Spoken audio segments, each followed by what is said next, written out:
देखो सर राम राम राम राम। ए है हमारी बुआ थे जानता वाला है और वे थंटा है वे तोड़ी आज वे ऊँट यार भाई लिया था काफी टाइम पहला भी हमारी बुआ है आज हमारे घर आया है बुआ कंटी बताओ कंटी तोड़ ले जाल बुआ कोई तो बंद कर दूं? कोई आजकल सब तोड़ तोड़ घर ले जाओ वो डियारा अरे ले जाता है भाई बड़ा में बॉन्डे भुंडा दिया आई बात सही बॉन्डे भुंडा दिया खेत में बॉन्डे फिर यहाँ जान सोरा वीडियो ले ले जोगणे जे दिया जोगन का घनी फूट तो रंग रूपी गोरी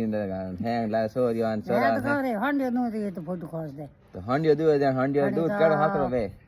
ओ ने बढ़ जाते खांदे जान बे कोई छोरा नहीं सर आजकल का हैंग हैंग बना बुरा ना नहीं देनो कि नहीं ये हैंग बिना वीडियो बना से हावड़ा सोरा बनाओ तो बस तू भाई ऊँट दूध रोज पिए रोज पियो मैं तो 2-2.5 किलो पियो हर रोज 2-2.5 किला हां तो बात कर खाऊं नासन दूध में तो बैठियो ने हाँ तो क्या दूध क्या ऊँट दूध बीमारी नहीं वे बस सब कन जाऊं के मांस था तो बीमार है कोने दुख हाड का है अरे जान दे मनी पीवण पड़ मनी आवण पड़ी थोड़ घणी मैं होंड ब्याई पाची उनाड़ा रे उन्हाळा हावड़ा उन्हाळा होश कन कांटा टोले में गाल दी पीओ इनको ओ तो कहना भाई सतरा ने भी घर रखो ये तो मैं दूध और लाज करवा तो जमान पाची ब्याह गई यहाँ ओ यहाँ हाँ जा हाँ आई बात सही है भाई बाहर छोड़ दे फांसी भी आई नहीं हम गरम गरम रखो तो फांसी भी हो दूध मीठो करो तो बस जमान भड़क पियो हो रहा